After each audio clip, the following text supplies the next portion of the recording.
y es un conjunto de estructuras de tejido linfoide en la cual se diferencian cuatro tipos de amígdalas, ¿sí? Las amígdalas faríngeas, estas, las amígdalas tubáricas, las amígdalas palatinas y las amígdalas linguales. Entonces, este es el que va a producir básicamente anticuerpos de memoria, ¿sí? Anticuerpos de tipo B.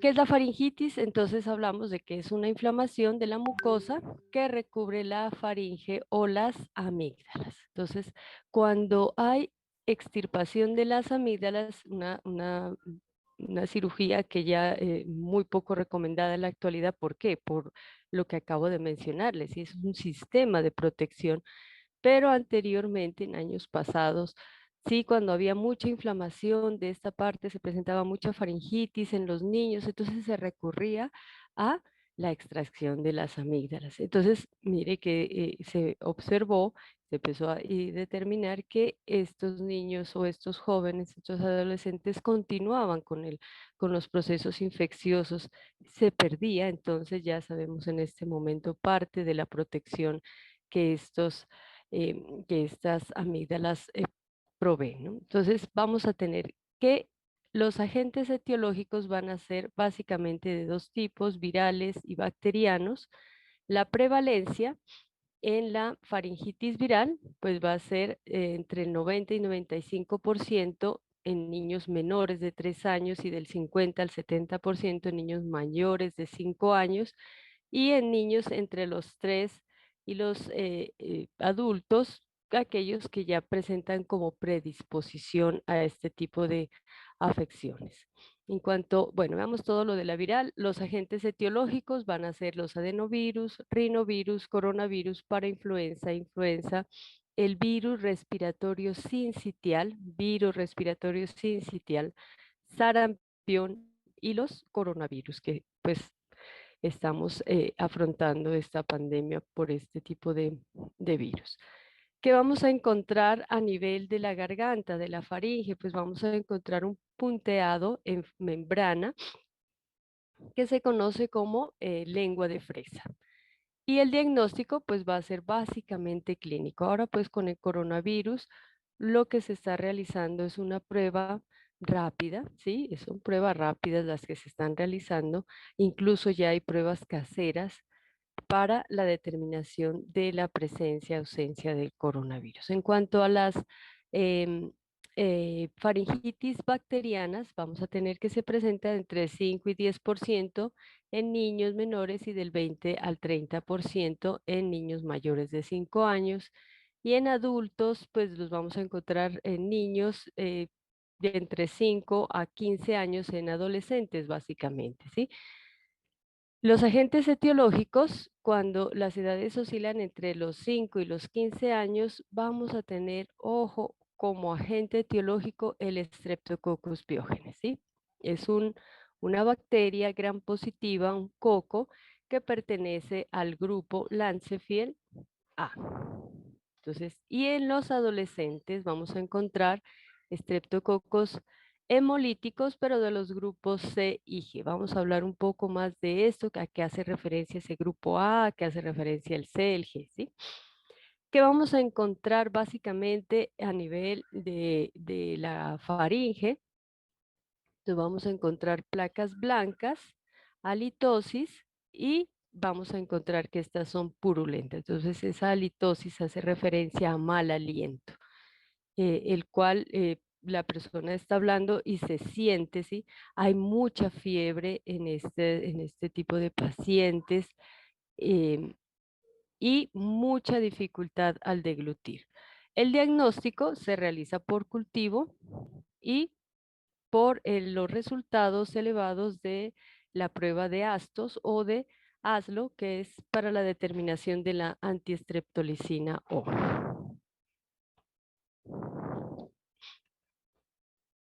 En cuanto a la epidemiología, pues los síntomas más comunes de todas estas faringoamigdalitis o faringitis, pues vamos a tener cefalea, dolor de garganta, disfagia, o sea, el dolor al deglutir, malestar general, eritema faríngeo, inflamación, como miramos aquí, esta es una inflamación causada por una faringitis viral y esto es lo que nosotros encontramos por lo general en una faringitis bacteriana. Entonces vamos a encontrar también dolor de articulaciones o la mialgia y escalofrío, combinado pues entre episodios de fiebre y escalofrío, ¿sí?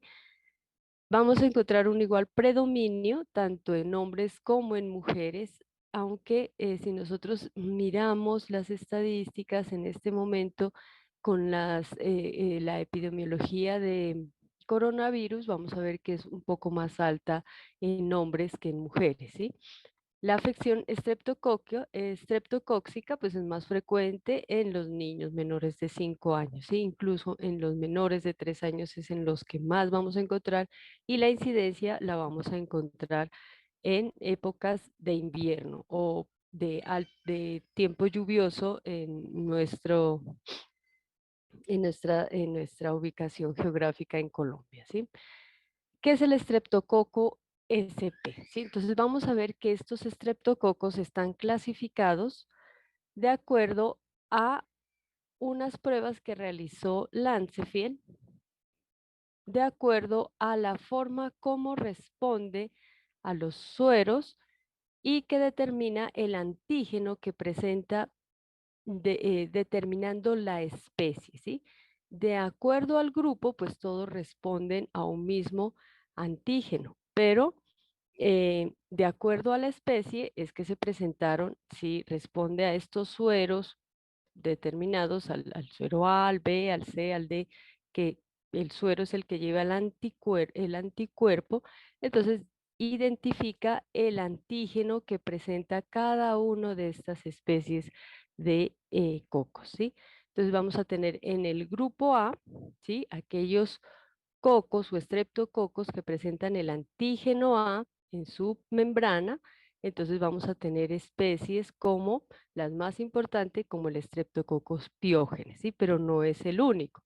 En el grupo B vamos a tener el Streptococcus agalactiae, en el grupo C vamos a tener los Streptococcus equi y Disagalactiae, en el D Enterococcus, el Streptococcus bovis, y en este pues vamos a tener el Equinus, el Galolicticus, el Pasteriarius y el Infantarius. En el grupo E, el Streptococcus porcinus, en el F, el Streptococcus anginosus y el Constellaceus, en el G el Streptococcus canis y en el R el Streptococcus suis, ¿sí? Y hay algunos estreptococos que no han sido ubicados en ninguno de estos grupos, ¿sí? Como el Streptococcus pneumoniae, que es el neumococo, y estreptococos de la cavidad oral como los Streptococcus viridans, los mitis y los mutas. Esto es cuando se realiza también cultivos a nivel de nasofaringe o de faringe, pues vamos a encontrar también muchas veces este Streptococcus pneumoniae como aquellos causantes de la patología. Y aquí miramos entonces cuál es la clasificación taxonómica, el filo Firmicutes, la clase Bacilli, el orden Lactobacillus, la familia Streptococcaceae y el género Streptococcus, con sus diferentes grupos dependiendo del eh, antígeno que presente. Entonces, el que es de nuestro interés y el que debemos buscar cuando ustedes requieran hacer un cultivo de secreción faríngea o nasofaríngea, pues es el estreptococo piógenes, ¿sí? Este estreptococo básicamente es clínica, ¿sí? Muy rara vez, a veces cuando ya presenta infecciones a repetición y a repetición, entonces es ahí cuando ustedes solicitan el cultivo, de lo contrario no, ya con la observación y las características, la sintomatología que acabé de hablarles, ustedes determinan este microorganismos y proceden a formular el antibiótico a elección. Este estreptococo, entonces, pertenece al grupo A. Tiene una característica muy importante y es que al cultivarlo en el agar sangre, como miramos aquí esta imagen, él destruye completamente los eritrocitos o los glóbulos rojos, ya que produce una hemolicina, ¿sí? Entonces miramos aquí las colonias, como hablamos aquí, puntiformes, blancas, a veces son como agua, ¿sí? A veces se observan dependiendo del medio, sino que están creciendo en el agar sangre, pues entonces van a crecer de color blanco. A veces observamos a aquellas un poco más grandes, observamos que son redondeadas, ¿sí?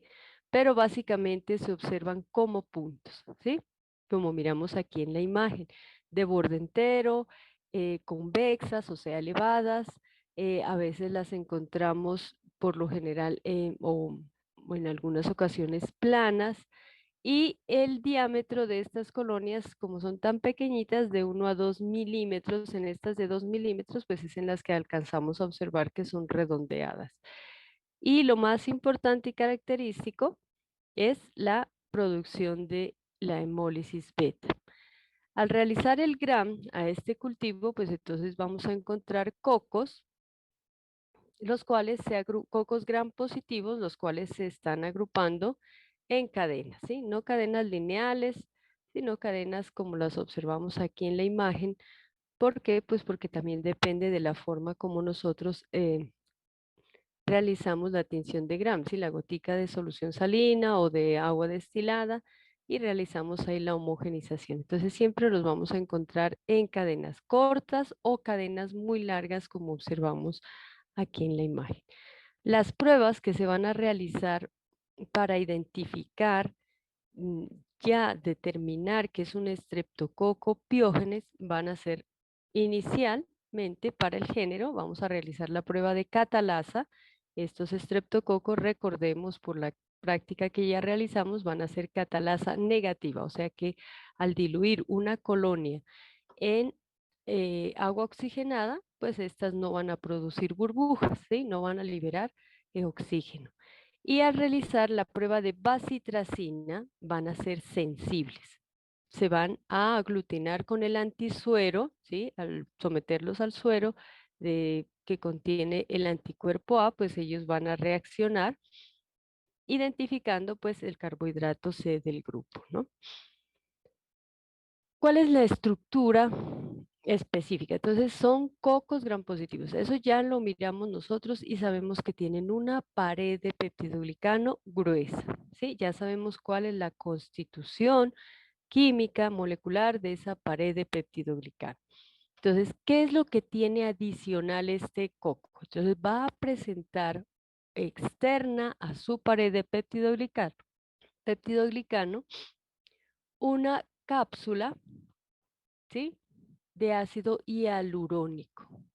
Y vamos a ver cuál es la importancia de ese ácido hialurónico, la que le va a permitir destruir las células, ¿sí? La integridad celular. Va a presentar debajo de esa cápsula el peptidoglicano, la pared gruesa, y vamos a tener aquí los ácidos lipoteicoicos y teicoicos, ¿sí? Y además va a tener una molécula C5A, la peptidasa, la cual va a inhibir procesos de fagocitosis específicamente.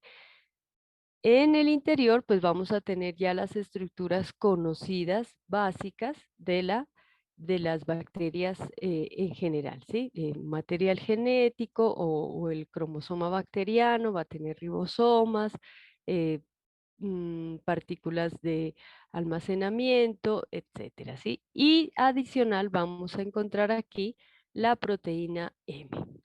Entonces, ¿cuáles van a ser las enzimas y toxinas que esta bacteria produce o sintetiza? Vamos a tener la streptokinasa, la hialuronidasa, streptolicina OIS y, muy importante, la exotoxina pirogénica estreptocóxica.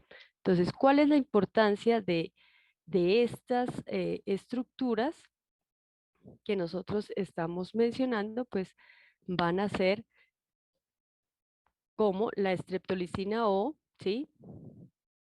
Que es esta, ¿Cuál es la función? Facilitar la apoptosis, la destrucción celular, la destrucción de glóbulos rojos.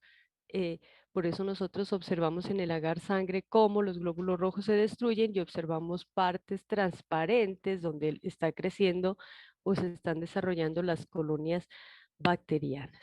Vamos a tener la streptolicina S, la cual facilita la lisis celular, ¿sí?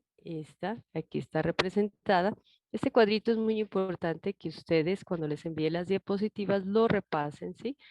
La estreptocinasa, la cual convierte el plasminógeno en plasmina, está acá representado.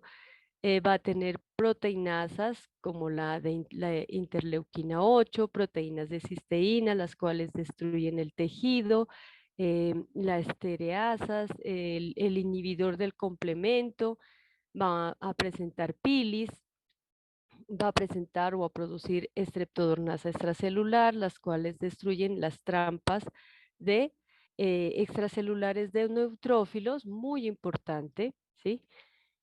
Porque estas bacterias inicialmente van a facilitar o a inducir la aglutinación de los glóbulos rojos, pero los glóbulos rojos no son las células blancos que estas van a atacar, ¿sí? Estas lo que van a hacer es a inhibir la acción de los neutrófilos que en sí serían los que detendrían su desarrollo o su actuar, ¿sí?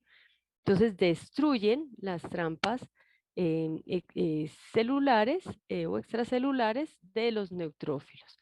Y también pues se ha visto que actúan en contra también de otras células mm, de defensa en el organismo. Entonces vamos a ver cómo todas estas estructuras y estas enzimas y estas toxinas que la bacteria específicamente produce, entonces van a ser las que causen toda la afección. Y vamos a ver que presentan, además de la faringitis, pues unas situaciones que si bien no se realiza el tratamiento como debe ser, vamos a encontrar unas complicaciones bastante importantes. Entonces, en la fisiopatología, nosotros encontramos que la proteína M, pues va a ser el factor de virulencia de, de esta bacteria. Entonces se requieren aproximadamente 20 millones de estreptococos para producir infección. ¿Es posible que se produzca? Sí, es posible y ustedes se van a dar cuenta ya ejerciendo su profesión, cómo se presenta esto en un alto porcentaje, ¿sí? De ocurrencia a las urgencias. El periodo de incubación de 12 horas a 4 días, más del 90% de las infecciones causadas por esta bacteria son por el Streptococcus pyogenes, básicamente. La proteína M es el principal antígeno de virulencia. Las enzimas que va a producir, tenemos las DNAsas de tipo A, B, C y D, las cuales degradan el DNA celular, las hialuronidasas, ¿sí? Que degradan el ácido hialurónico, por eso les digo que destruyen las células, ¿sí? Porque van a destruir el tejido conectivo. Las estreptoquinasas que disuelven los coágulos al convertir el plasminógeno en plasmina, el ácido lipoproteico es una adesina específica del grupo A de este grupo y presenta afinidad con membranas biológicas. Es el primero que se presenta en la colonización de esta bacteria. En cuanto a las streptolicinas, vamos a tener dos toxinas, que son la toxina O y la streptolicina S. Esta se le da el nombre de streptolicina O porque es oxígeno lábil, o sea, el oxígeno la destruye, es la que causa la hemólisis sobre los eritrocitos y destruye polimorfonucleares, básicamente los neutrófilos, las plaquetas y también cuando se han realizado trabajos de investigación se observa que actúa sobre las células en cultivo. Activa el sistema inmunológico Por lo tanto, se producen contra esta los anticuerpos y son los que se determinan en las pruebas inmunológicas conocidas con el nombre de ASTO o ASTOS o ASLOS, ¿sí? En español. La streptolicina S, entonces, se presenta en el suero, de ahí se, se le da el nombre de S, o también en otras sustancias como la albúmina, la alfa lipoproteína y el RNA. No es antigénica, ¿sí? Y tampoco tiene la capacidad de dañar la membrana de leucocitos y plaquetas. Entonces, esta no es oxigenolable.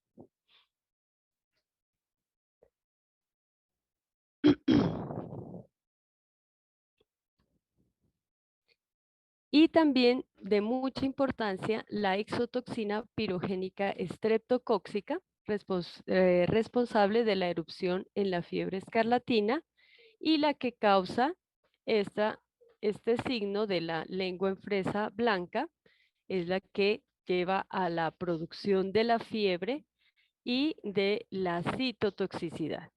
La proteína M la vamos a encontrar en la pared del estreptococo, induce la respuesta inflamatoria, contribuye a las complicaciones de la infección y de las propiedades antifagocíticas. Entonces es el mayor factor de virulencia, semejante a la del lipopolisacárido en los neumococos. Estas son las que protegen a las bacterias del ataque de los glóbulos blancos. Entonces esta parte es muy importante, ¿sí?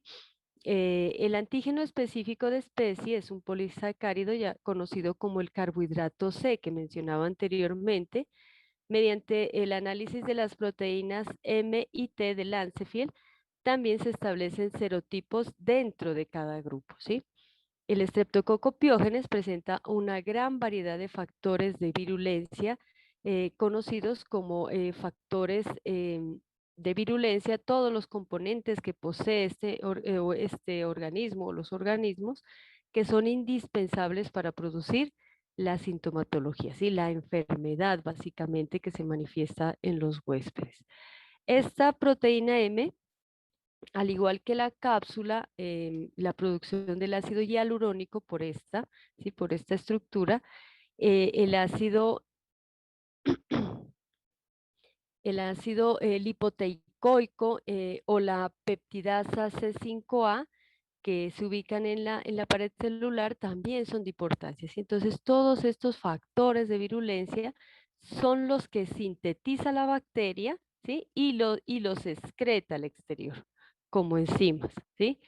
También está la streptokinasa y las streptolicinas, la O, la streptolicina S y la exotoxina pirogénica Streptococcus. Entonces, todas estas son las que produce la bacteria, y las sintetiza, las tiene codificadas en su cromosoma bacteriano y las que elimina al exterior.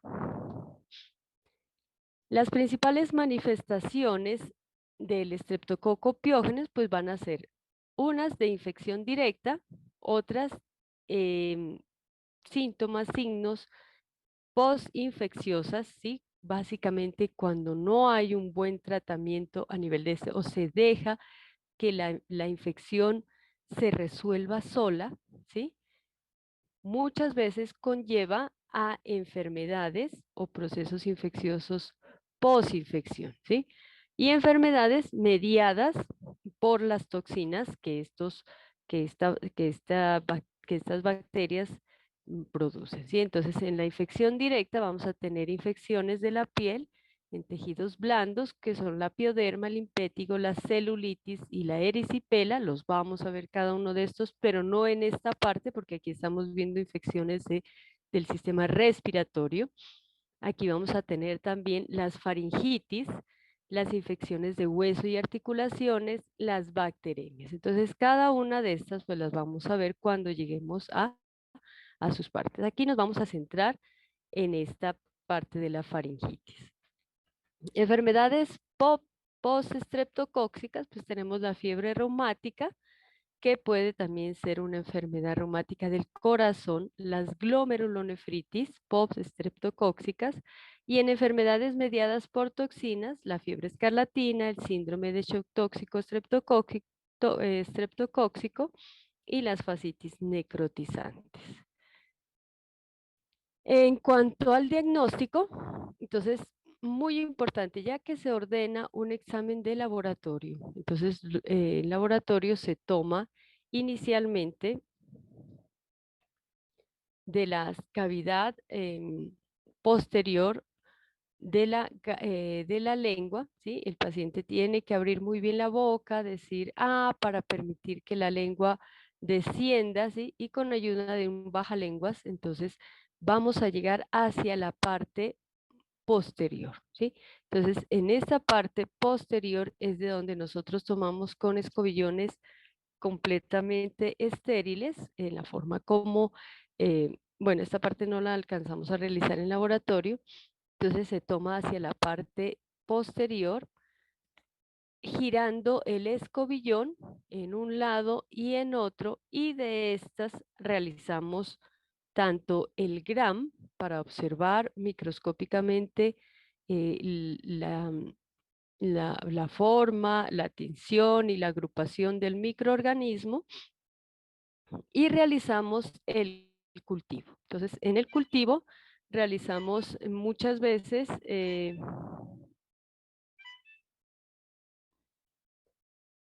una siembra en estría, ¿sí? Porque lo que necesitamos es que crezca. No realizamos aislamiento porque pues ya ustedes van a mirar con la doctora Patricia, es un antibiótico de elección. Entonces se realiza un cultivo, una técnica de siembra en aislamiento, en siembra por estría, perdón, y en esta forma, porque lo que necesitamos es mirar las colonias, ¿sí? Entonces, como les dije, pues básicamente van a ser colonias planas o elevadas de acuerdo al medio de cultivo que utilicemos. Colonias punteadas, las más grandes, pues ustedes aquí pueden observar que se observan de forma redondeada, pero en general, dependiendo del cultivo, vamos a encontrar colonias puntiformes, ¿sí? Si es un agar chocolate, que de pronto lo sembremos, vamos a encontrar colonias puntiformes. ¿Y para qué observamos en agar sangre? Siempre se debe sembrar en agar sangre para mirar la producción de las hemolicinas. Entonces, si observamos la destrucción completa de los glóbulos rojos, ¿sí? Este halo en torno a las colonias puntiformes, pues entonces de una vez informamos ya con el GRAM el crecimiento de colonias sugestivas de Streptococcus del grupo A. Entonces, estos cultivos los vamos a sembrar en una atmósfera de CO2 entre el 5 y el 7%. Ojo con esto para el parcial. La tinción de gram, entonces vamos a reportar cocos, gram positivos en cadenas, ¿sí? Y se realizan las pruebas bioquímicas inicialmente con la catalasa, que debe ser catalasa negativa, una respuesta positiva ante el antígeno A del Lancefiel, ¿sí?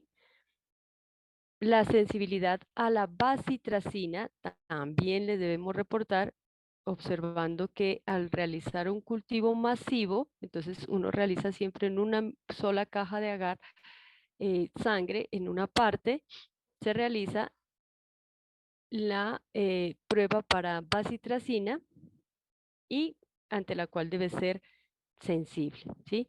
Y también se realiza otra prueba con el sensidisco de optoquina ante la cual debe presentar resistencia, porque esta es una prueba que nos diferencia a esos estreptococos de los neumococos, ¿sí?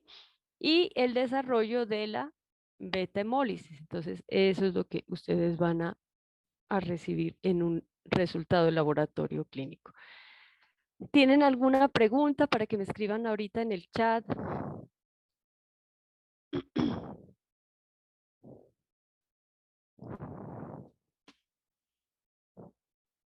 Bueno, continuamos con la difteria, otra afección a nivel de la faringe, muy grave, muy contagiosa, es una enfermedad bacteriana que infecta garganta, ¿sí? Dependiendo del gen tox que presente la bacteria, ¿sí?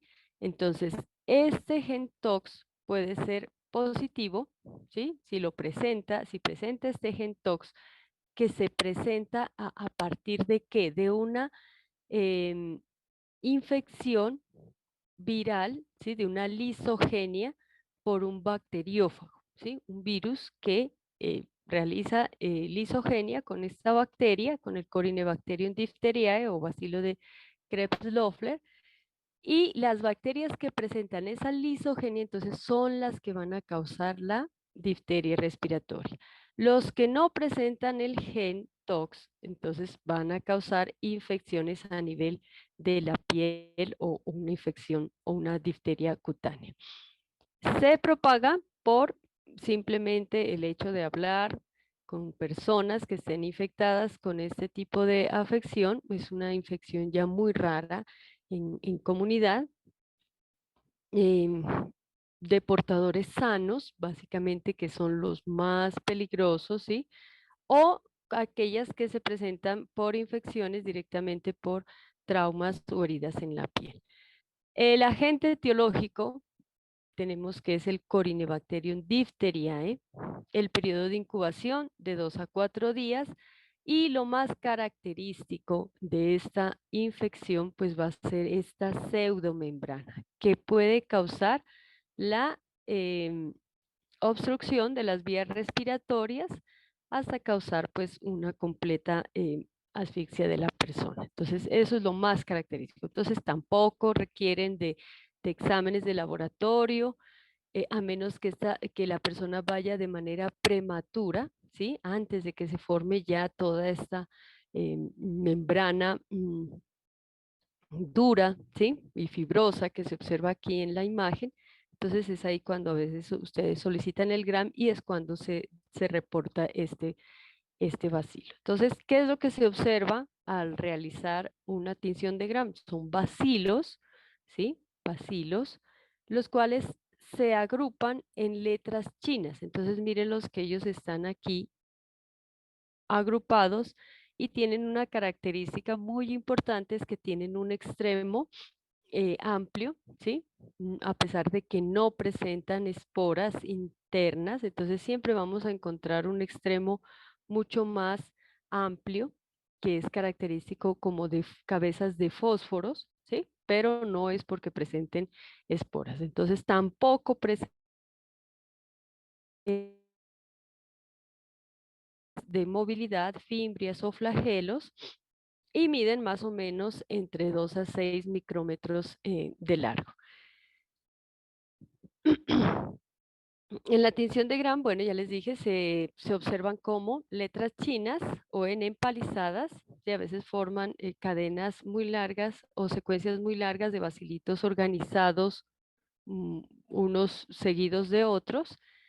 Crecen, son bacterias exigentes y crecen, no es que tanto como mejor, sino que crecen o requieren mejor para su crecimiento este medio, el medio Loeffler, en agar sangre, pero al cual se le debe adicionar telurito y telurito de potasio.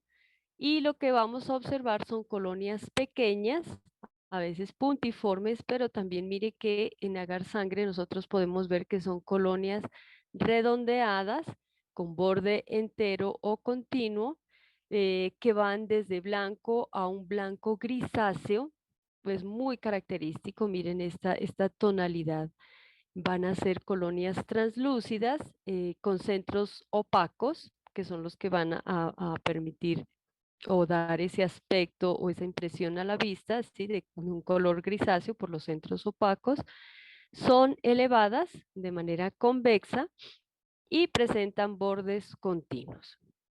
Entonces, y son anaerobias facultativas. Entonces, estas pueden crecer mucho mejor pueden crecer en presencia o ausencia del oxígeno. Pero cuando las cultivamos en ausencia de oxígeno, pues crecen también bien, ¿cierto?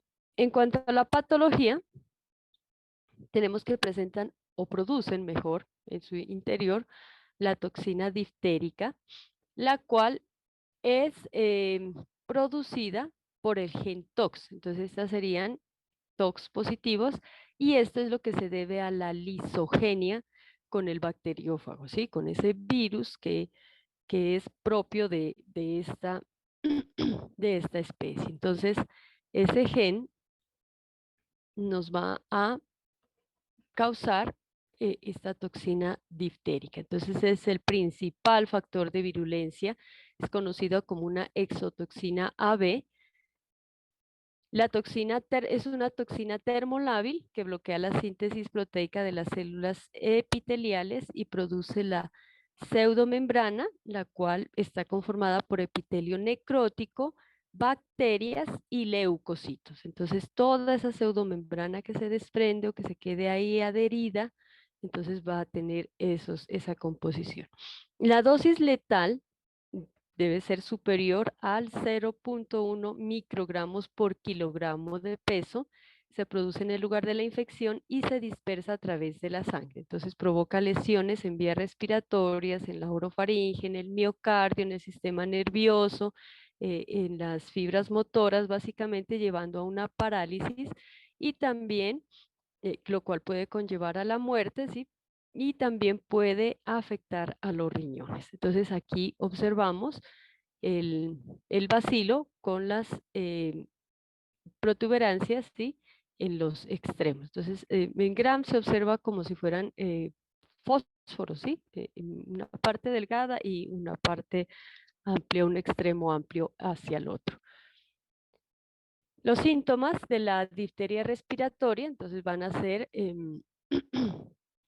básicamente, como mencionamos al inicio, afecciones a nivel de la garganta y lo más importante es la presencia o la formación de esa pseudomembrana, la cual causa un dolor muy fuerte, presenta un color blanco grisáceo y esta va a conllevar a la disfagia, o sea, a la dificultad para deglutir, ¿sí? La dificultad para respirar, adenopatía cervical marcada es conocida como cuello de toro, el ruido estridente o chillido respiratorio durante la inspiración, muy semejante a la causada durante el croup, o las infecciones por virus, ¿sí? Lesiones de inflamación amarillentas a nivel de la úvula, en el paladar y en la tráquea. Vamos a encontrar episodios de fiebre superior a 37,8 grados Celsius, cefalea, el aliento fétido también, descarga nasal cero sanguinolenta, aunque cuando ya esto es muy avanzado, sí, no inicialmente, y la voz ronca o la disfonía, ¿sí? Entonces, la antitoxina es neutralizada por una toxina bacteriana. Y como no hace parte de esto, pero para mencionarles, pues la difteria de la piel, entonces los síntomas leves pueden incluir manchas amarillas o llagas similares a un impétigo, pero entonces hay que identificar muy bien el esquema de vacunación. Entonces, para el diagnóstico, el examen físico, importantísimo, y determinar el esquema de vacunación, que esté completo, ¿sí? O que si se presentó ausente, entonces es ahí cuando van ustedes a observar. De lo contrario, pues no lo van a encontrar porque pues en el esquema de vacunación se incluye la vacuna contra esta bacteria, ¿sí? Los exámenes pueden incluir la tinción de Gram o el cultivo, ¿sí? En el medio Loeffler o en el agar sangre con telurito de potasio.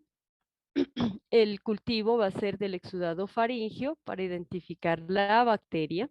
Una vez que uno realiza el cultivo en agar sangre, pues no lo va a obtener crecimiento porque se necesita eh, adicionar el telurito.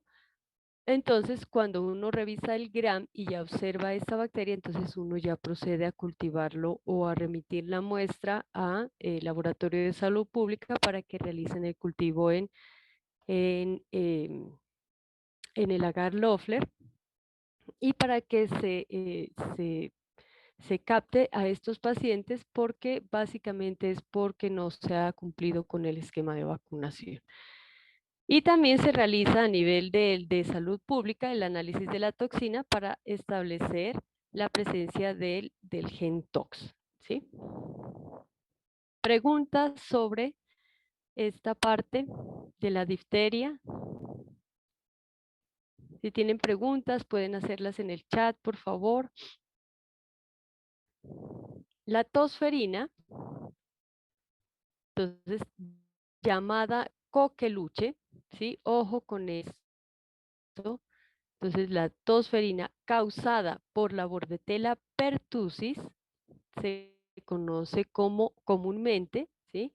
Como coqueluche, pero la tosferina causada por la Bordetella parapertussis es conocida como coqueluchoide. Entonces, dependiendo de la especie de Bordetella, recibe el nombre, ¿sí?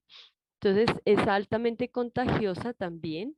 Los síntomas que vamos a encontrar es una tos paroxística, convulsa o quintosa, porque se producen episodios de tos seguidos en episodios de mínimo 5 veces, por eso se conoce como tos quintosa, de larga duración y se presenta el gallo inspiratorio. Entonces, en el momento en que la persona desesperada por inspirar el aire, realiza esta inspiración con este ruido muy característico. Entonces, la Bordetella pertussis es un cocobacilo gram negativo, pequeños, son muy pequeños, de 0,2 a 0,5 micrómetros de diámetro, em, y de largo de 0,5 a 2 micrómetros. Son células únicas o en pares. La temperatura para el crecimiento en agar va a ser de 35 grados Celsius. Es una bacteria aerobia estricta, entonces si la sometemos en anaerobiosis ella no va a crecer. Es una bacteria muy exigente para crecer en laboratorio, se desarrolla lentamente en los medios de cultivo y las colonias aparecen solo hasta después de las 72 horas de incubación. Son colonias pequeñas, brillantes. Sí, aquí miramos esto grande es por la acumulación de estas colonias, la formación de esta masa, ¿sí? Pero son colonias puntiformes, pequeñas, brillantes, lisas, con bordes regulares o continuos, son elevadas, presentan una cavidad, pues son convexas, y característico de ellas es el color, presentan un color perla brillante, ¿sí? No son viscosas tampoco, son muy brillantes en el agar de cultivo. Esta bacteria, como podemos ver aquí la imagen, pues presenta muchos factores de virulencia, ¿sí? Además que es una bacteria, eh, mm, como lo miramos, es una bacteria gram negativa, ¿sí? Presenta toda la estructura o los factores de virulencia de una bacteria gram negativa, pues vamos a encontrar que esta adicionalmente presenta al antígeno del lipopolisacárido O sea, del lípido A, ¿sí? Que ya es un factor de virulencia muy alto. Adicional a eso presenta las fimbrias, ¿sí? Presenta las cuales le permiten adherencia, ¿sí? Y estas fimbrias pues son las que van a unirse o tienen predilección por el tejido respiratorio. Entonces, lo que van a hacer ellas allá es inhibir el movimiento de estos cilios, haciendo que la persona se desespere por la falta de movilidad de estos cilios. Entonces, produce además unas enzimas como la adenilactosiclasa, las fimbrias, la toxina pertúsica, produce hemaglutininas filamentosas y presenta o produce la perlactina o pertactina, la citotoxina traqueal y toxinas dermonecróticas. Entonces, es una bacteria muy, muy compleja. En cuanto a la toxina pertúsica, pues esta va a inhibir la migración de las células. ¿De cuáles células? Pues de las células del mm, eh, de inmunidad, los polimorfonucleares, los monocitos, los linfocitos, disminuye la producción de citocinas y de quimioquinas proinflamatorias, disminuye la afluencia de polimorfonucleares hacia los pulmones, ¿sí? Causa una linfocitosis extrema e inhibe la síntesis de proteínas. Entonces, aquí podemos mirar en la imagen qué es lo que hace esta bacteria. Normalmente, la cavidad presenta estos cilios, los cuales pues tienen un movimiento, un movimiento oscilatorio con la presencia del oxígeno, pero esta bacteria, gracias a sus fimbrias, se va a adherir a estos impidiendo esa movilidad, ¿sí? Entonces, eso es lo que hace que la persona se desespere y presente esa tos en ocasiones repetidas de mínimo 5 veces la tos, ¿sí? O el proceso. Entonces, esa toxina dermonecrótica también es un fuerte vasoconstrictor, produce la isquemia y la extravasación de los leucocitos. Entonces, por todas estos factores de virulencia que ella presenta unidos, pues van a ser los que van a permitir la adhesión a, a estas células epiteliales ciliadas. Bueno, vamos a tener aquí un descanso. Son las 8:05, a las 8:20, 8:25 nos volvemos a conectar, ¿sí? Entonces, para que descansen, miren, revisen hasta esa parte. Si tienen preguntas, entonces nos conectamos a las 8:20. Entonces, por favor, ¿me podrían hablar? A ver si ya pude componer este audio. Ah, ya, listo. Ya lo escucho. Ay, qué bueno. Entonces voy a llamar a lista porque solo hay 45 personas. Carolina Andrea Álvarez,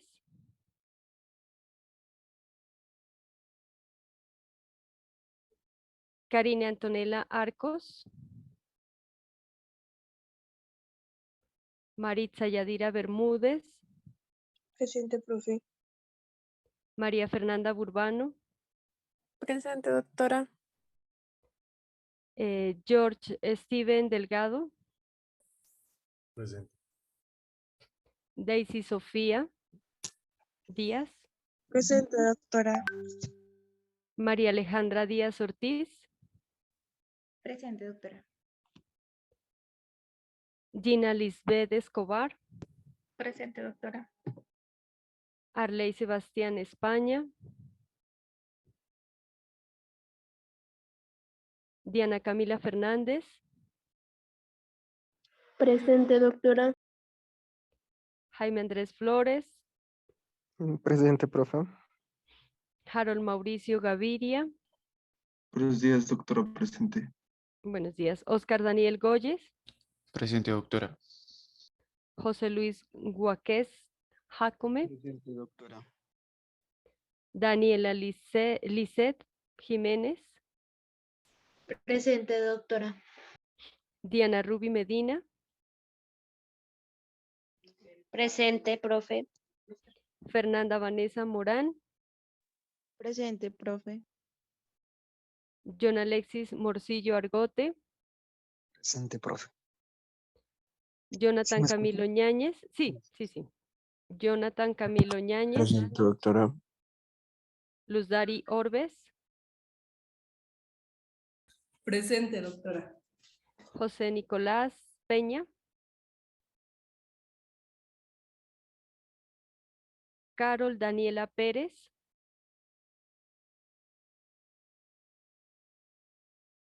Paula Andrea Riascos, Presente, profe.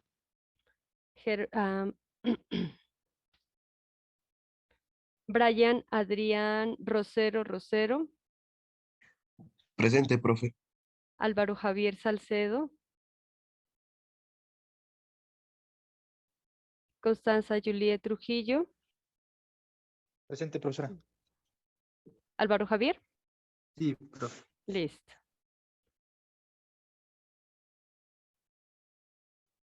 Leider Sebastián Zambrano, Presente, profe. Juan Pablo Zambrano, Presente, profe. María Jacqueline Andrade, Presente, doctora. Juan Carlos Benavides,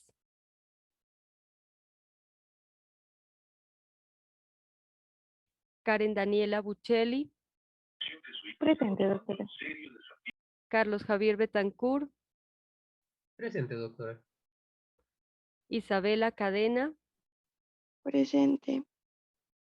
Ana Sofía Campo, Presente. Duván Alexander Carpio, Presente, doctora. Dana Manuela Cerón. Listo. Carlos Edison Presente, Cerón. doctora. Buenos días. Buenos días. José Miguel Enríquez Vargas, Presente, doctora. Natalia Sofía Erazo, Presente, doctora. Lady Diana Gómez, Presente, doctora. Luis Gabriel Guevara Ortiz, Brian Insuasi Portilla. Buenos días, presente, profe. Buenos días. Jessica Caterine Lara. No existe. Yurani Daniela Legarda, Presente, doctora. Karen Milena Presente, Lucero, Mario Fernando Luna Narváez, Presente, doctora. Vanessa Caterín Morillo, Presente, doctora.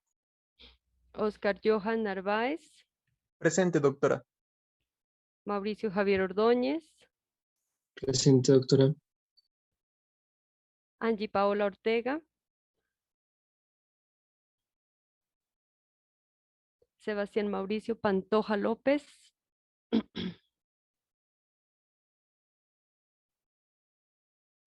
Cristian Guillermo Rodríguez Tejada, Presente, profe. Dania Marisley Rosas, Presente, doctora. Natalia Margarita Santa Cruz Cabrera,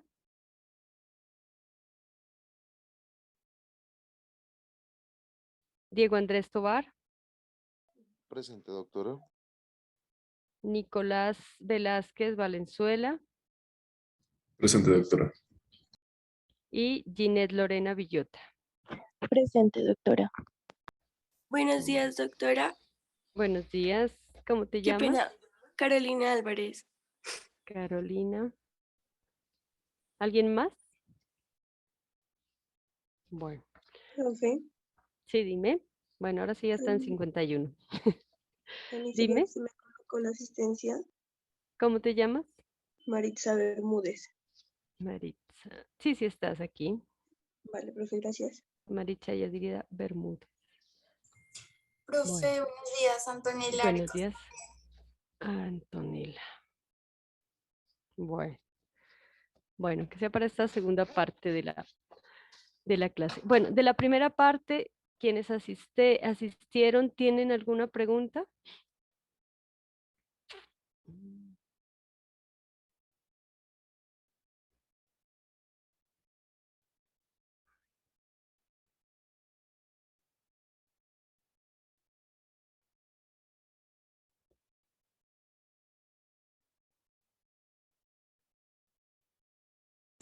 Creo que no, profe.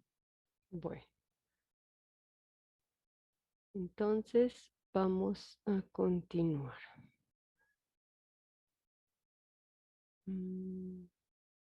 Por favor, para la próxima semana deben llevar por cada grupo de laboratorio una muestra de materia fecal. Entonces, en lo posible, pues que sea una muestra diarreica. De lo contrario, o que sea de algún familiar, a veces los bebés, pues es más fácil recolectarles a pesar de que no parezca, pues es más fácil recolectarles la muestra de materia fecal. Entonces, una muestra que sea diarreica, de lo contrario, pues sí, uno de los integrantes del grupo. para que podamos trabajar la parte de coprológico. Y ya luego pues continuaremos con la parte de coprocultivo, ¿sí? A partir de esas muestras. Vamos a continuar.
Sí, compartieron con ustedes, con todos, las diapositivas que envié de la primera unidad.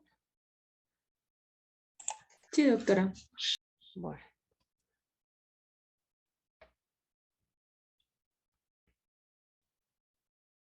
Bueno, entonces continuamos con el CRUP o laringotraqueobronquitis. Entonces, en esta parte, pues, vamos a observar que están asociados o el agente etiológico va a ser básicamente de origen viral. Entonces, característica de esta, la tos perruna, el estridor respiratorio, el tiraje subcostal y la inflamación alrededor de las cuerdas vocales, inflamación y exudado fibrinoso. Entonces, no vamos a encontrar aquí ni la halitosis, o sea, el mal aliento, no vamos a encontrar membranas, no vamos a encontrar esas placas blancas o pseudomembranas al fondo.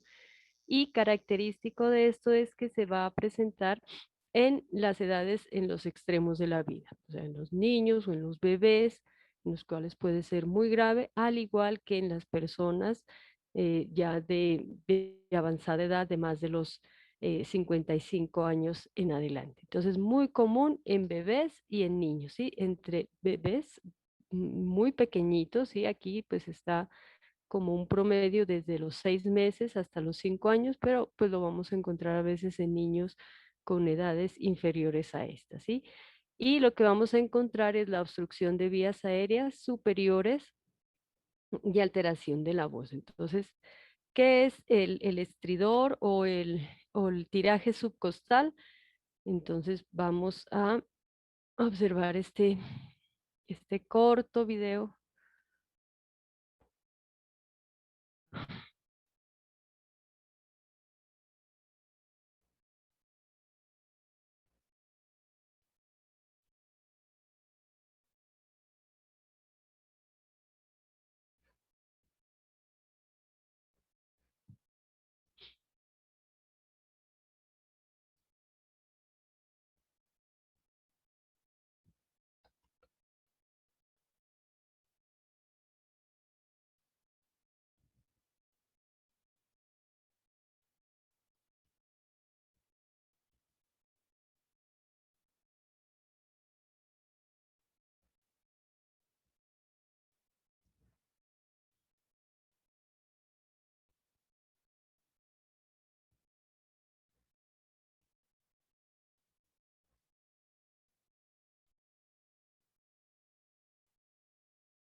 ¿Me confirman si están mirando mi pantalla?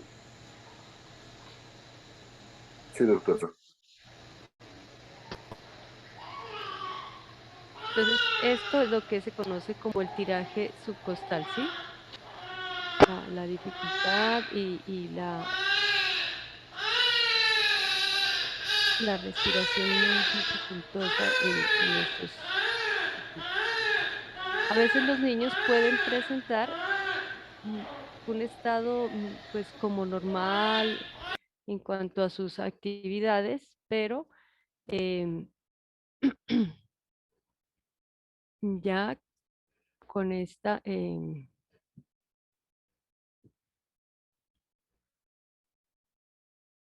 con este signo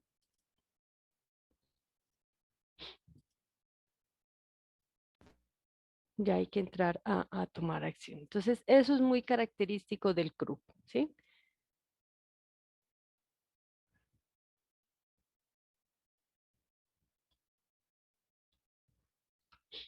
Agentes etiológicos virales, entonces vamos a tener el virus de la parainfluenza tipo 1, 2 y 3, el virus de la influenza, el rinovirus, el virus sincitial respiratorio, los coronavirus, el virus del sarampión. Y en cuanto a las bacterias, vamos a tener los micoplasmas, ¿sí? El micoplasma pneumoniae, específicamente Staphylococcus aureus y Streptococcus beta hemolíticos. Signos y síntomas en general, el tiraje intercostal, tos seca o la tos perruna, ¿sí? O el estridor respiratorio. Entonces vamos a encontrar una frecuencia cardíaca y respiratoria en aumento, un cuadro gripal, fiebre entre 38 y 39 grados Celsius, aunque no siempre, como les digo, van a encontrar niños que se encuentran anímicamente muy bien, que no tienen fiebre, pero la dificultad respiratoria, o sea, el tiraje intercostal está presente. Entonces lo pueden encontrar aunque no encuentren el decaimiento, la fiebre, la disfonía, pero ya vamos a encontrar la dificultad respiratoria y vamos a encontrar también, o van a observar ustedes mejor, la cianosis. Entonces, característica, disfonía, tos perruna, el estridor respiratorio. El diagnóstico, pues, si ustedes realizan o solicitan una placa, entonces van a encontrar esto que es muy característico aquí, ¿sí? Como la presencia de un cuerpo extraño en punta de lápiz, ¿sí? Entonces hay la disminución del calibre y a eso se debe pues la dificultad respiratoria. Entonces, ¿qué van a encontrar? Un edema subglótico y los cultivos a nivel de laboratorio. Cuando ustedes ya encuentren eso, sí es importante solicitar un cultivo para determinar si es viral o si es bacteriana. Si el cultivo sale negativo o encuentran un cultivo con flora mixta, ¿sí? Entonces, pues ya saben ustedes que es un cuadro viral. Pero si encuentran ya una bacteria específica como el neumococo, entonces ahí es cuando ustedes tienen ya la pauta para enviar antibióticos, ¿sí? En este caso, entonces sí es importante solicitar un cultivo. Entonces, para determinar si la infección es viral o si es bacteriana, para actuar de manera asertiva. Entonces, ¿cuál va a ser la complicación? La dificultad respiratoria grave que puede conllevar a la muerte. En la infancia, entre los 6 meses o los 5 meses hasta los 5 años, bueno, o 3 años como está aquí, 5 años, dejémoslo, entonces se debe debido a la anatomía, ¿sí? En los primeros años de vida, pues eso va a ser esta parte, pues de un calibre reducido a diferencia de los adultos, es por eso que es mucho más fácil o propensa a que se presente este. Y en los adultos, pues ya debido a comorbilidades. Entonces, va a haber una facilidad, como lo hemos visto eh, a lo largo de esta pandemia, como personas adultas pues han llegado a desarrollar este tipo de afecciones con mucha gravedad, ¿sí? Utilización de UCIs y fallecimiento en cuestión de horas. Entonces, a pesar de que la tecnología, la ciencia, todos los procedimientos que se han intentado instaurar para lograr salvar o recuperar la vida, pues este virus ha diezmado pues mucho a la población adulta. Entonces existe el predominio masculino, ¿sí? Si ustedes miran cómo ha sido la evolución de este coronavirus, pues y pueden ustedes revisar la la incidencia, la muerte, ¿sí? La morbilidad, pues es mucho más alto en el género masculino. El 15% refieren antecedentes familiares ya en general con todos los agentes etiológicos. Pueden aparecer en cualquier época del año, pues mucho más frecuente en otoño, en invierno o en épocas lluviosas a nivel de nuestra ubicación geográfica, a cambios bruscos de temperatura, pero ahí es cuando ya se relaciona mucho más a afecciones con agentes etiológicos bacterianos, ¿sí? Que pueden iniciar de manera viral, pero que se complican volviéndose bacterianas. Entonces, hay que tener mucho cuidado en esta parte. Em, ya para esta parte, vamos a revisar específicamente cuáles son los virus y cómo se realiza la replicación de estos virus. Entonces, entre los agentes etiológicos tenemos a los de la familia picornavirus, los cuales causan infecciones no solo en humanos, sino también en animales. Tenemos los poliovirus, los rinovirus, que son los causantes de resfriado común, los coronavirus, que han sido causantes de los síndromes respiratorios, del síndrome respiratorio agudo severo, el SARS-1 y el SARS-2 COVID-19, y el virus o los virus de la hepatitis A. Entonces, eh, estos virus, pues, como miramos aquí la gráfica, son organismos mucho más pequeños que las bacterias. Es mucho más difícil que ustedes ordenen exámenes de laboratorio a fin de identificarlos.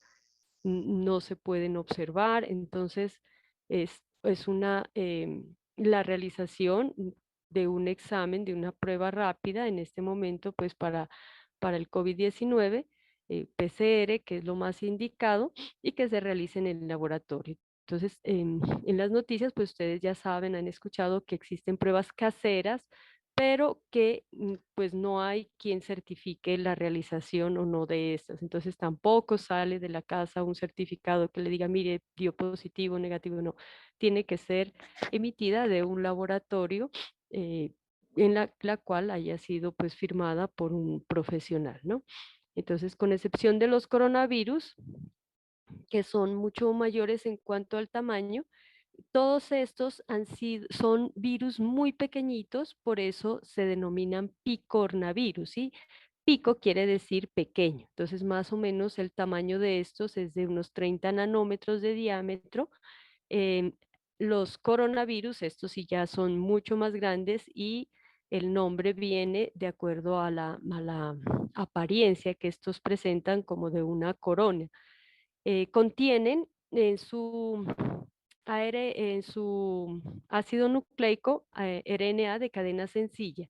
Los poliovirus están casi erradicados gracias a las vacunaciones, ¿sí?, que se han realizado en algunos casos de Asia y África, gracias a los informes y al trabajo realizado por la Organización Mundial de la Salud. ¿Cómo se replican estos virus? Entonces, esto es muy importante para el parcial. Entonces, el proceso de replicación tiene lugar en el citoplasma de la célula, ¿sí? De la célula blanca. Entonces, para iniciar la infección, el virus o el virión, recuerden, el virión es la partícula viral que ingresa de estos poliovirus, se unen a los receptores específicos identificando en la membrana de las superficies blanco o sensibles, y de esta manera penetran en la célula. Una vez que están dentro, esta partícula viral pierde la cápside, ¿sí?, y liberan el RNA, el ácido nucleico, el cual se va a dirigir directamente a los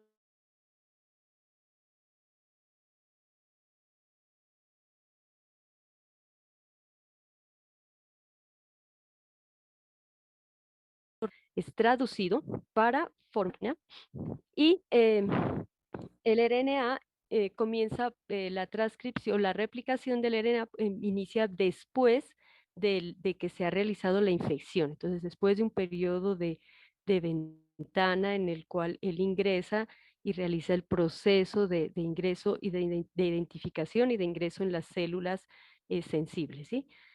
Todo este proceso entonces es catalizado por una enzima que es la replicasa RNA, la cual se forma a partir de un procesamiento de la poliproteína.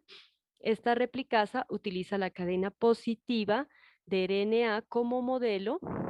Esta cadena positiva la va a utilizar, la transcribe a una cadena RNA negativa, de la cual pues se produce una cadena RNA positiva. Y de esta pues ya sale la poliproteína, ¿sí? Característico de estas secuencias, pues igual 5', 3', en el extremo 3' vamos a encontrar una secuencia poli A y en el extremo 5' vamos a encontrar un extremo BPG, ¿sí? Entonces, algunas de estas cadenas positivas son utilizadas para dar lugar a nuevas cadenas negativas, ¿sí? Claro, al traducir esto, entonces todo lo que se va a producir son cadenas de positivo a negativo y estas van a ser las nuevos ácidos nucleicos de los nuevos virus que se van a sintetizar a partir de eso. Y por otra parte, como les había explicado ya en la clase en diciembre, también se deben producir proteínas estructurales, las proteasas que son necesarias que vayan dentro de la cápside y también la replicasa RNA. Todo esto, ya que se ha sintetizado dentro de la célula, se ensambla nuevamente y nuevos viriones van a salir a infectar nuevas células. Entonces, ese es el proceso de replicación de estos virus. Los coronavirus, aproximadamente el 15% de los resfriados comunes van a ser causados por este tipo de virus. En el 2003, un nuevo coronavirus causó varios episodios de un síndrome respiratorio agudo severo. Este virus no era tan contagioso, pero sí era mucho más letal. Entonces, a diferencia del SARS-2, el cual es mucho más virulento, pero es menos letal. Y ustedes, la tarea que ustedes tienen es para la próxima clase o para el parcial, identificar cuáles son las variantes del COVID que hasta el momento se han identificado. ¿Sí? ¿Cuáles son esas variantes del virus? ¿Cómo ese virus ha ido cambiándose? ¿Sí? ¿Y cuáles son esas variantes? Entonces, que lo tengan muy claro para el parcial. Los viriones de coronavirus están recubiertos por una membrana, ¿sí? Entonces son virus envueltos, ojo con eso. El diámetro es de 60 a 220 nanómetros, son grandes, ¿sí? Son mucho más grandes que los picornavirus y poseen extensiones de glicoproteínas y además presentan una porra en la superficie, ¿sí? Un abultamiento lateral. Gracias a estas glicoproteínas, pues ya la observación en estas microfotografías, la apariencia de una corona es que se le dio el nombre de coronavirus. El genoma de estos coronavirus también tiene un extremo 5' unido a un cap metilado y un extremo 3' con una cola poli A, ¿sí? Entonces, estos por lo general funcionan directamente como el RNA mensajero de la célula animal. Entonces, tras la infección, solo una porción del genoma es traducida, que es esta parte, solo esta parte es traducida, y se produce una replicasa de RNA, la cual utiliza el RNA genómico como molde para producir la cadena negativa complementaria, a partir de la cual se transcriben varios RNA mensajeros monocistrónicos, los cuales son traducidos a proteínas virales. Entonces, todos estos, pues igual que los otros. Entonces, en este lo que viene es de un negativo, se produce una cadena positiva y de la positiva, pues viene a producirse esta cadena negativa de la cual pues va a sintetizarse RNA mensajeros monocistrónicos, varios RNA. De estos, pues ya se va a producir la traducción y se van a producir las diferentes proteínas virales. Y por otra parte, de este se realizan copias de negativo a positivas, ¿sí? Varias que van a ser todas las copias del genoma del virus. Luego todo esto se ensambla, aquí lo podemos ver mucho mejor que en la gráfica anterior que les expliqué, se ensambla y está listo el virus para salir. Al salir, vuelve a tomar membrana celular, que sería la envoltura adicional que presenta este virus.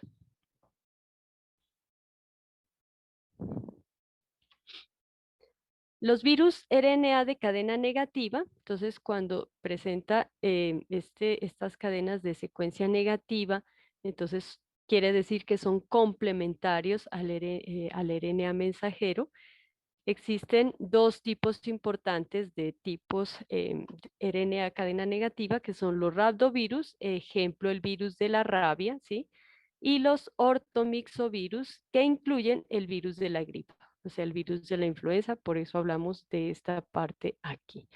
Pero hacia el final de esta asignatura vamos a hablar del virus de la rabia. Entonces, de una vez aquí vamos revisando esa parte. El virus del ébola es un patógeno de humano responsable de una enfermedad muy grave, muy letal. También es un virus RNA de cadena negativa. Aquí tenemos la imagen del virus, de un rhabdovirus, ¿sí? En forma de bala también. Es un virus, pues esta es la forma característica del virus de la rabia, ¿sí? El virus bala. Y hablamos entonces de las características, ya que estamos hablando del CRUP, del virus de la influenza. Entonces, este virus, ojo para el parcial, la característica más importante es que presenta su genoma fragmentado. Mírenlo aquí. En 8 fragmentos. Les estaba contando a ver si estaban completos aquí. En 8 fragmentos, ¿sí? Unos más largos que otros. ¿Qué es lo que presenta este? Presenta, muy importante, unas neuraminidasas en su exterior y las hemaglutininas. Tenemos que este produce y lleva en su interior unas enzimas que son las polimerasas RNA y también endonucleasas. Muy importante. ¿Qué más tiene? Tiene una envoltura y en esa es donde se encuentran estas proteínas, ¿sí? Y el genoma fragmentado en 8 segmentos. Y es así como se observa en las microfotografías con microscopio electrónico. Entonces, para la transcripción de este ortomixovirus, mixo quiere decir que hace referencia a infecciones de secreciones mucosas, ¿sí? Esta es la parte donde interactúa específicamente este virus. Y orto viene, hace referencia a la distinción del grupo, ¿sí? De los demás virus de cadena negativa. Que son los paramixovirus. Esos paramixovirus, como el virus de la papera y del sarampión, entonces estos son muy parecidos a los rhabdovirus también en cuanto a su biología molecular. Pero entonces aquí vamos a hablar de estos virus, de los ortomixovirus, estudiados a raíz de las pandemias de gripe que se dieron lugar aproximadamente en 1918, causando la muerte de millones de personas a nivel mundial. Son virus con envoltura, RNA está presente en el virión en forma fragmentada, ¿sí? Es un genoma segmentado. En el caso de la gripe A, el genoma está segmentado en 8 fragmentos lineales de cadena sencilla que contienen de entre 890 y 2341 nucleótidos. En la nucleocápside del virus de la gripe se presenta simetría helicoidal y tienen entre 6 y 9 nanómetros de diámetro por 60 nanómetros de largo. En la parte exterior de la envoltura hay presentes proteínas que interaccionan con la superficie del hospedador, entonces de la mucosa específicamente, ¿sí? Una de estas proteínas se denomina la hemaglutinina, la cual se denomina así porque causa la aglutinación de los glóbulos rojos, pero ya les había explicado, al igual que en las bacterias, los glóbulos rojos no son las células diana o las células sensibles de sufrir o de padecer la infección, ¿sí? El sitio donde estos van a desarrollarse, pues son los sitios donde hay secreciones mucosas. Entonces, estos, ¿qué es lo que tienen los glóbulos rojos? Tienen un componente de membrana que es el ácido ciálico y el cual es semejante al de las células mucosas de las vías respiratorias. Por lo tanto, los glóbulos rojos, pues, por una parte son las células que se utilizan para la realización de estudios y por otra parte, pues, es para la identificación de estas neuraminidases. Mm, Bueno, ¿qué más les hablo aquí? Tiene dos enzimas claves, que son la polimerasa RNA y también, o replicasa RNA, la cual convierte el genoma de cadena negativa en cadena positiva, y la endonucleasa, ¿sí? Que les indicaba en la gráfica anterior. Esa corta el cebador a partir del RNA mensajero, precursor con un cap de hospedador. El virión entra en la célula después de que la nucleocápsida se ha separado de la envoltura y migra al núcleo, ¿sí? Ojo, migra al núcleo. Entonces, el ácido nucleico viral se replica en el núcleo. Sin embargo, de ahí salen los RNA mensajeros, los cuales se dirigen al citoplasma, ¿sí? Fuera del núcleo de la célula, y es ahí donde son traducidos, ¿sí? En el citoplasma. Entonces, allá es donde se producen las enzimas, la cápside, ¿sí? Las proteínas de cápside, las proteínas, la polimerasa y la endonucleasa de RNA. Cuando ya todo está sintetizado, entonces se produce el ensamble de todo esto y vuelve a salir el virus a infectar nuevas células. Bueno, eso en cuanto a esta parte. Es muy importante recordar que los 8 segmentos del genoma del virus de la gripa codifican 10 proteínas, ¿sí? 8 segmentos codifican 10 proteínas.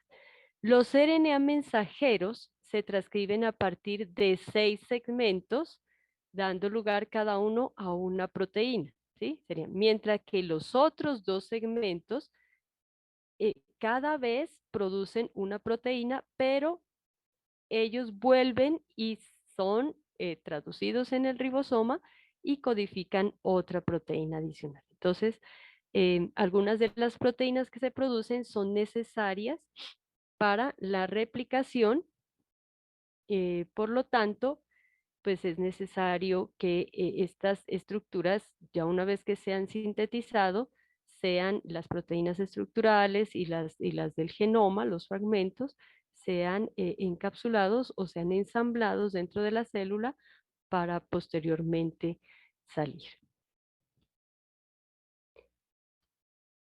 Presentan entre los diferentes tipos de virus que se presentan 18 hemaglutininas, 3 específicas o encontradas en virus que se han identificado en seres humanos, la H1, H2 y H3, las cuales son las que identifican las células, y se presentan o se han observado 11 neuraminidases. Solo la neuraminidasa 1 y 2 son las causantes de invasividad en las células. Por lo tanto, en los seres humanos vamos a encontrar nomenclaturas o nombres de virus como, por ejemplo, los de tipo A, que solo son de seres humanos, ¿sí? No vamos a encontrar ni B, ni C, ni nada. Vamos a encontrar solo los A. Y la H hace referencia a las hemaglutininas, que hemaglutinina es la H1, ¿sí? Y la N hace referencia a la neuraminidasa. Entonces recordemos que puede tener una neuraminidasa 1 y 2. Entonces vamos a tener esta nomenclatura AH1, N1. Y también los virus AH3N2. Dependiendo de, aquí miramos en la microfotografía, cómo se observan las hemaglutininas y cómo se observan las neuraminidasas. Entonces, de ahí viene la clasificación o los nombres que se dan a estos tipos de virus de influenza. Entonces, ¿cuáles son las pandemias que se han presentado por influenza? Entonces, la influenza española de 1918 al 19, en un año, produjo la muerte de 40 a 50 millones de personas. Este rango pues se da por subregistros en la captura de los datos y de la información. En Chile, entre abril y mayo de 1918, se presentaron unas 23.789 muertes. Entre 1918 y el 2000 y 1920 se produjeron en total 37.500 muertes. En la influenza asiática de 1957 murieron aproximadamente 2 millones de personas a nivel mundial. La influencia de Hong Kong en 1968 con 1 millón de muertes en el mundo, considerándose una de las más benignas, pues por el bajo número, entre comillas, pues de personas. Pero pues si hace parte ya algún familiar nuestro en ese número, es muy doloroso hablar de que se considere de una de las más benignas, ¿sí? En Hong Kong, en 1997, encontramos esta variante, la H5N1. En Hong Kong, en el 2003, la variante H1N1, la misma. Y en Países Bajos, en el 2003 encontramos las variantes H7N7 y en el 2004 en Vietnam y Tailandia la variante H5N1. En Estados Unidos se identificó la variante H1N1 con aproximadamente 12.469 muertes, aunque los rangos pues de registro pues están entre 8.868 y 18.306 muertes. Pues siempre va a haber unos datos que los encontremos no tan exactos y vamos a encontrar variabilidad en estos datos. Esto es muy importante en cuanto a los mecanismos del chip antigénico del virus de la influenza, en el cual encontramos cómo en las aves encontramos variantes, ¿sí? La variante H16N9 en las aves de migración, la cual esta cepa animal puede infectar directamente a los seres humanos, pero si esta variante infecta a animales porcinos unida a la variante de los seres humanos, mírela entre las dos diferentes, aquí en este nuevo hospedador vamos a encontrar que se produjo una recombinación, ¿sí? De ese virus, produciéndose un virus reasociado con características tanto del uno como del otro. ¿Esto qué quiere decir?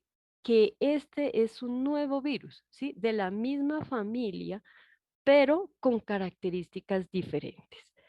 ¿A qué hace referencia todo esto? Pues entonces vamos a encontrar una conversión de shift antigénico con la formación de un nuevo subtipo de virus de influenza, un tipo de HA.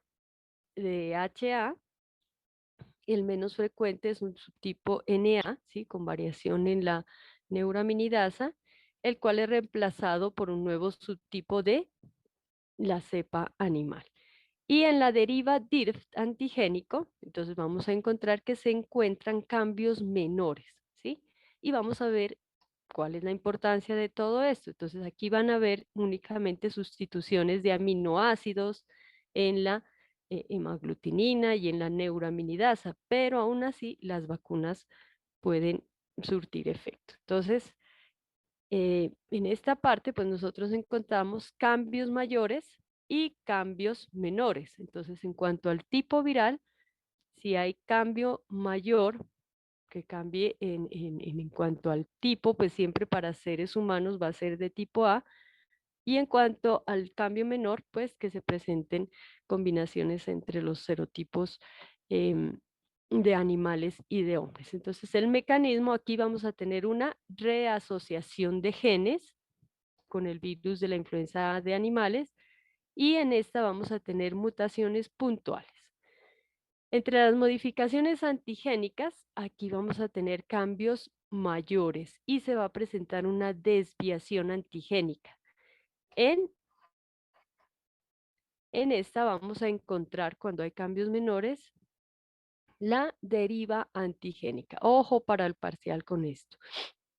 Consecuencias. En cuanto a la taxonomía, entonces vamos a encontrar nueva aparición de subtipos, no hay inmunidad cruzada entre subtipos A y vamos a encontrar que se producen pandemias. Aproximadamente esto es lo que, pues de acuerdo a lo largo de la vida, los estudios que se han realizado, las pandemias se presentan entre 10 o cada 10 y 40 años, ¿sí? Entonces ahora estamos afrontando, queriendo salir ya de esa pandemia que ya se está pensando es en llamarla una endemia, ¿sí? Y cambiarle ya el nombre de pandemia a una epidemia, un estado gripal, ¿sí?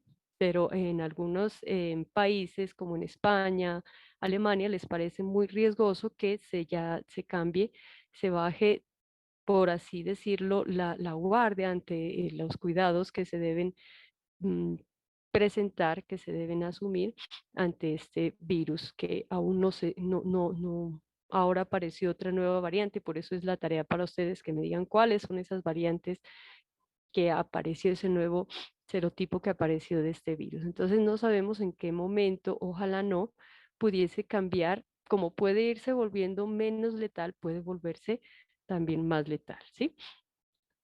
Entonces, en los cambios menores va a haber aparición de nuevas variantes, que es lo que estamos observando nosotros ahora.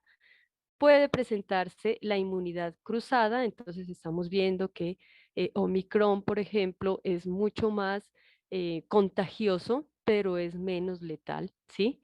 Pero no hay que bajar la guardia, hay que seguirnos cuidando, hay que seguirnos protegiendo y sí se presentan estados gripales muy, muy fuertes de 2 a 3 días, dependiendo de la edad, de la inmunidad de la persona, ¿sí?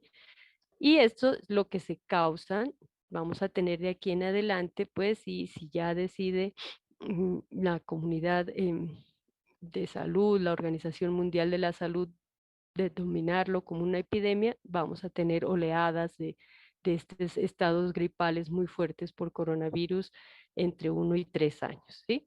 Las características vamos a tener aquí en los cambios mayores, cambios bruscos, vamos a encontrar virus nuevos, ¿sí? Como se apareció este virus SARS-2, vamos a tener una población susceptible con relación a pacientes o personas, mejor, de edades avanzadas con una alta morbilidad y mortalidad.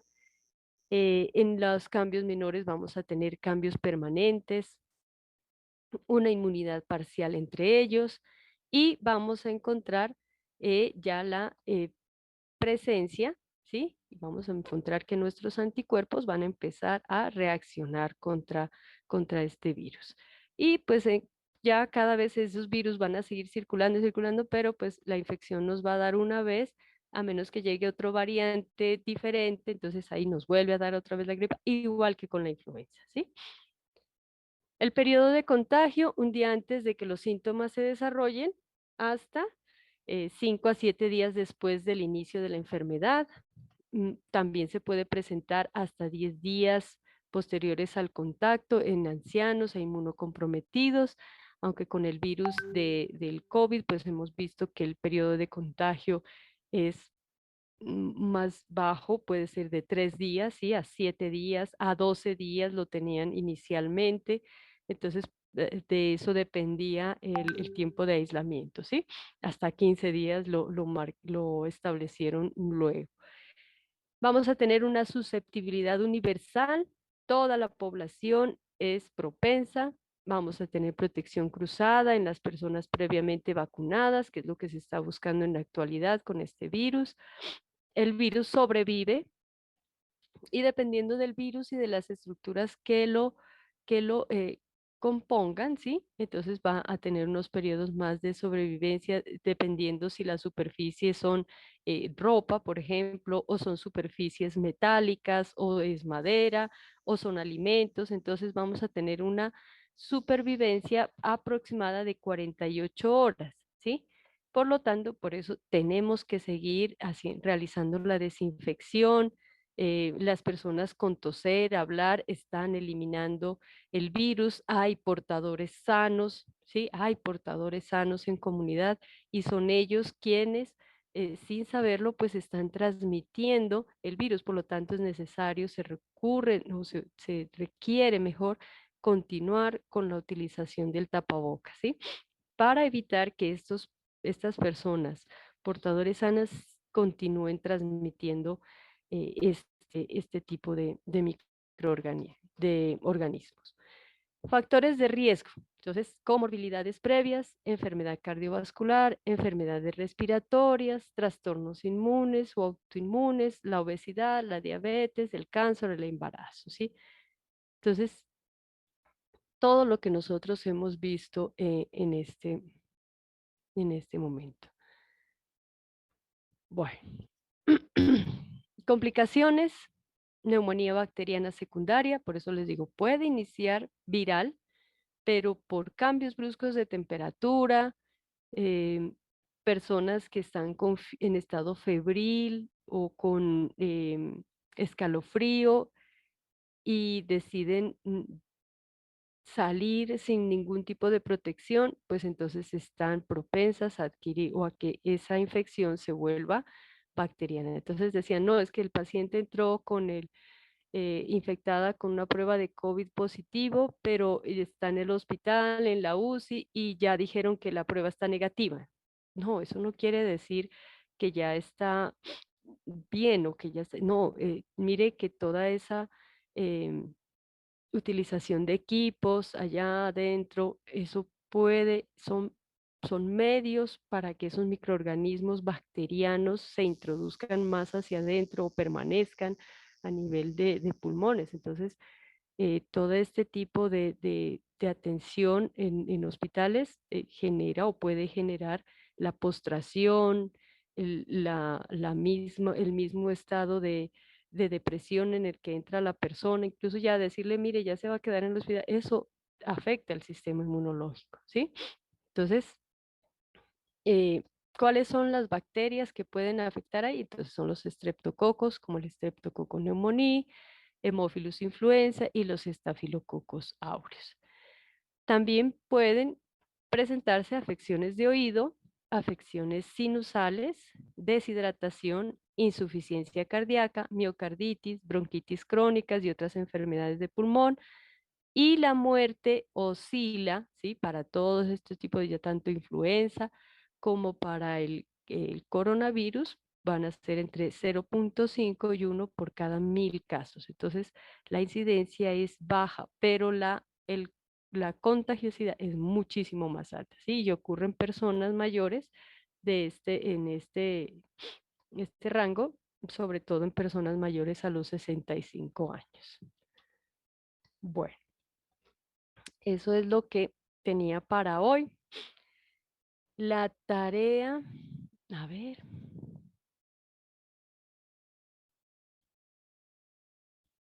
Bueno, faltaba esta.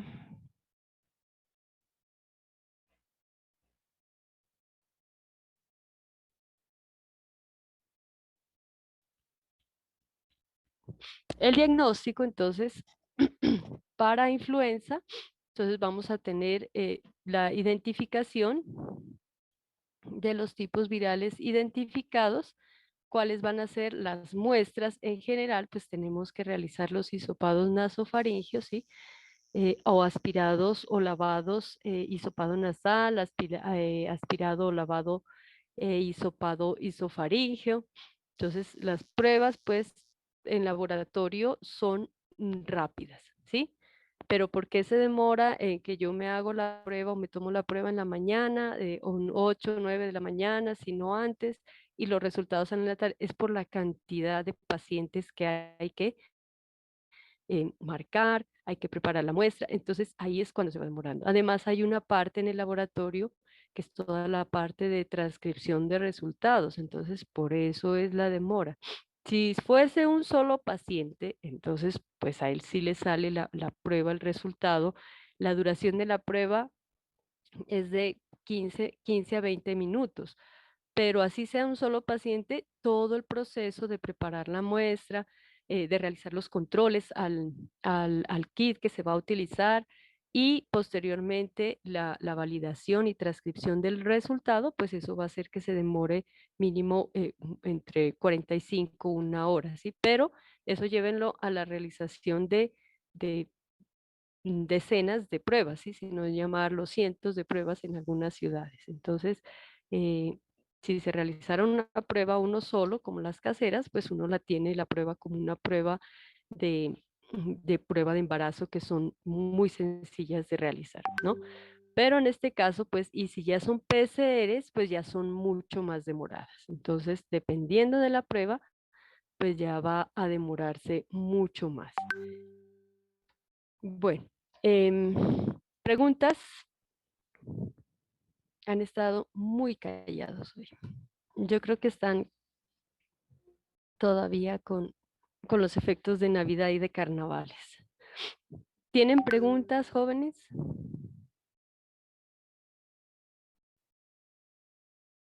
¿Sí me escuchan?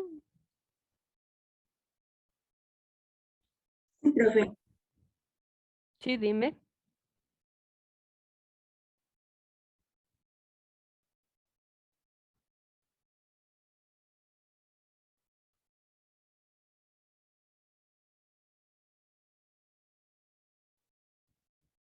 Mira, lo que miró y lo que se mira en laboratorio, por ejemplo, con la anterior variante, es que las pruebas estaban dando negativas, porque no se identificaba esa variante, ¿sí? Y lo mismo era lo que se mencionaba, es que la vacuna tampoco se generaba inmunidad contra estas variantes. Em, pues es contradictorio, pero todo apunta al direccionamiento de la Organización Mundial de la Salud, es que ya se baje como eh, los esquemas que se venían trabajando, ¿sí? A nivel de pandemia, que es la pues paciente con sintomatología, obligatorio, realización de prueba. Se está buscando es pasar ya a la segunda fase y es como declararla ya un estado gripal. Entonces, tú estás con gripa y no necesariamente tienes que realizarte la prueba, ¿cierto? O pruebas de influenza. De hecho, creo que a nadie le han realizado una prueba para decirle, ah, mire, está con gripa, sino que ustedes como médicos lo que hacen es de una vez decir, esto es una gripa, un estado gripal, ¿sí? Por influenza, ya ustedes le dan el nombre y identifican ya y lo clasifican para el reporte a salud pública, es como, ¿sí? El agente etiológico influenza. Entonces, eso es lo que se está mirando hacer. Por eso les digo que en algunos países se mira que es muy prematuro tomar esa decisión y decir, bueno, ya, salga la gente y inmunidad rebaño, que a todos les dé esta gripa y que se siga manejando como un estado gripal, gripal, gripal. ¿Cuál es el problema que se está mirando? Es que hay personas que aún siendo un estado gripal, eh, están llegando a UCI y la ocupación de UCI es alto, ¿cierto? Entonces, por eso es necesario, porque pues ya no tenemos solo la influenza para decir, ah, no me dio una gripa y es una gripa ya común y corriente. No, no es una gripa común y corriente porque vamos a tener pues esos dos agentes etiológicos. Vamos a tener por una parte influenza y por otra parte vamos a tener este coronavirus. Entonces, personalmente me parece sí que es algo muy arriesgado y contradictorio que no se realice la prueba. Entonces es necesario realizarse la prueba pues para saber en realidad qué tipo de estado gripal es el que está afrontando el paciente. No sé ustedes qué opinan.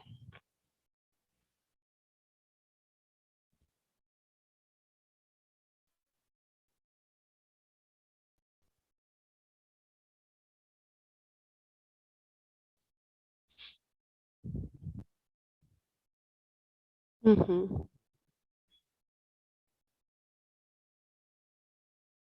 Pues, y el Ministerio de Salud es lo que van a hacer, ¿no?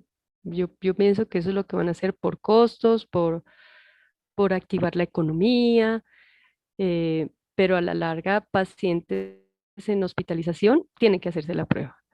Y de hecho la gente para ir a sus trabajos se realizan la prueba de manera particular. Entonces, el domingo yo miraba que laboratorios que no trabajan en días feriados o dominicales estaban trabajando y las filas eran bastante extensas. Porque mire que ya viene una semana o venía esta semana que estamos cursando, era necesario saber si es estado gripal porque mucha gente entonces continuó o empezó a presentar esos estados con sintomatología y entonces pues es necesario continuarnos protegiendo, ¿sí? Porque no sabemos, sí, puede ser que ya haya bajado la mortalidad en las personas adultas, pero ¿quién quita que a nuestro familiar nosotros se la contagiemos y sea él uno de los poquitos casos que se complique y que pueda fallecer? Entonces, me parece muy bien en la población que a pesar de que los direccionamientos vayan en otro sentido, las personas sigan buscando cuidarse, ¿sí? Entonces, eso. Entonces, como tarea, por favor, buscar cuáles son esas variantes, cuál es la diferencia entre una y otra variante del COVID y específicamente cuál es la forma de infección del COVID y cuáles son las células que específicamente, qué es lo que tienen nuestras células, mm, sobre todo en las personas adultas y que no presentaron los niños, ¿sí? ¿Por qué había más afinidad de este virus en esas personas o con comorbilidades? ¿Por qué se desarrolló más en estas personas, ¿sí? Y por qué no en los niños, en los jóvenes, ¿sí? Entonces, ¿qué era lo que había en estas personas para que este virus pueda desarrollarse más fácilmente? ¿Cuál era las partículas receptoras que se presentan en nuestras células ya de las personas de edad avanzada? Entonces, eso para dentro de 8 días lo revisamos y si no lo alcanzamos a revisar, entonces queda para el parcial. Entonces, ¿cuáles son las variantes del coronavirus y cuáles son las células receptoras o los receptores específicos de membrana de las células de los pacientes con mayor predisposición? ¿Sí les queda claro?